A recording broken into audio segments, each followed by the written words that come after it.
Hello दोस्तों, आज का हमारा टॉपिक है UP board solution class 12 Hindi. दोस्तों आज का टॉपिक हमारा है क्या, नाटक। तो नाटक का देखिए चैप्टर नंबर 2 आन का मान, जो कि हरिकृष्ण प्रेमी द्वारा लिखा गया है। तो देखिए आज की वीडियो में हम आन का मान जो नाटक है इसका सारांश लिख के बारे में पढ़ेंगे, इसका सारांश जानेंगे। तो आज देखते हैं इसका सारांश किस प्रकार से है। देखिए प्रथम अंक, श्री हरिकृष्ण प्रेमी कृत आन का मान नाटक का आरंभ रेगिस्तान के एक मैदान से हुआ है। यह काल भारत में औरंगजेब की सत्ता का है। इस समय जोधपुर में महाराजा जसवंत सिंह का राज्य था। वीर दुर्गादास उन्हीं के कर्तव्यनिष्ठ सेवक हैं, जो कि महाराजा की मृत्यु के उपरांत उनके अवयस्क पुत्र अजीत के संरक्षक बनते हैं। नाटक का कथानक दुर्गादास के चारों ओर घूमता है। अकबर द्वितीय के पुत्र बुलंद अख्तर और पुत्री सफिये तुन्निसा हैं। दोनों भाई बहन औरंगजेब की राष्ट्र विरोधी नीतियों का विरोध करते हैं। उनकी बातों से यह भी आभास होता है कि अकबर द्वितीय ने औरंगजेब के अत्याचारों के विरोध में वीर दुर्गादास से मित्रता कर ली थी। दुर्गादास ने अकबर द्वितीय को बादशाह घोषित कर दिया था, परंतु औरंगजेब की एक चालवश उसे ईरान भाग जाना पड़ा।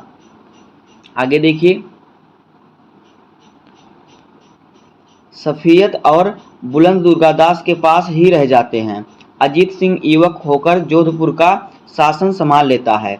अजीत सिंह सफियत से प्रेम करता है। सफियत जानती है कि हिंदू युवक और मुसलमान युवती का विवाह कठिन होगा।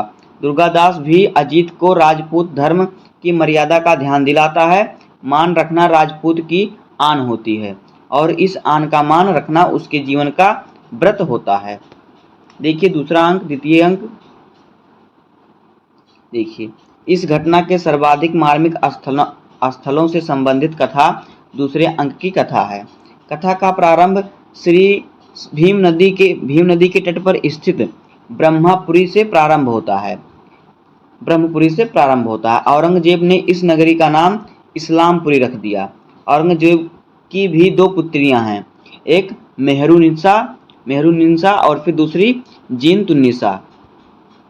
मेहरुनिसा औरंगजेब द्वारा हिंदुओं पर किए जा रहे अत्याचारों का विरोध करती है। जीतन पिता का समर्थक है। औरंगजेब अपनी पुत्रियों की बात सुनता है तथा मेहरुनिसा द्वारा बताए गए अत्याचारों के लिए पश्चाताप करता है। औरंगजेब अपने पुत्रों को जनता के साथ उदार व्यवहार करने के लिए कहता है।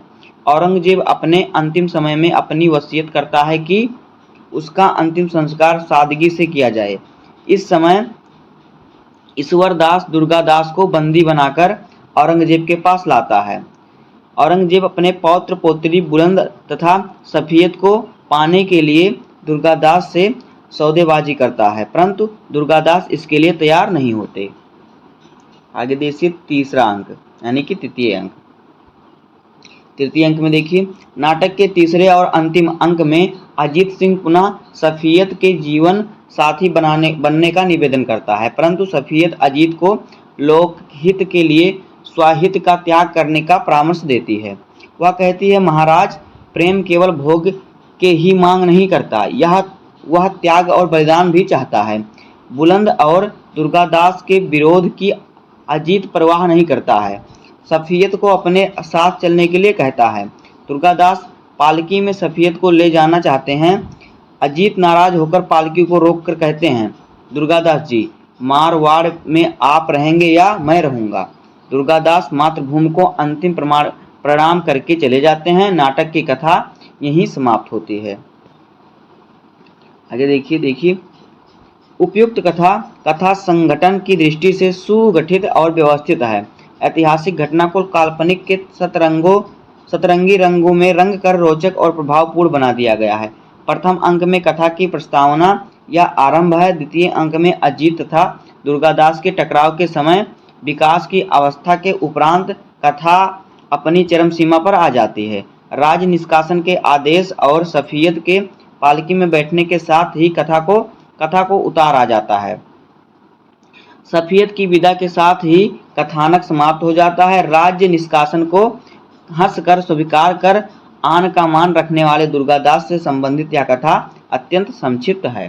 तो दोस्तों इस प्रकार से आन का मान जो नाटक है, इस नाटक का सारांश हो जाएगा। उम्मीद है कि आपको वीडियो पसंद आया होगा। अगर आपको वीडियो पसंद आया हो तो वीडियो को लाइक कर दीजिएगा और चैनल पर नए हैं तो सब्सक्राइब कर दीजिए। मिलते हैं किसी नेक्स्ट वीडियो में, तब तक के लिए धन्यवाद। जय हिंद।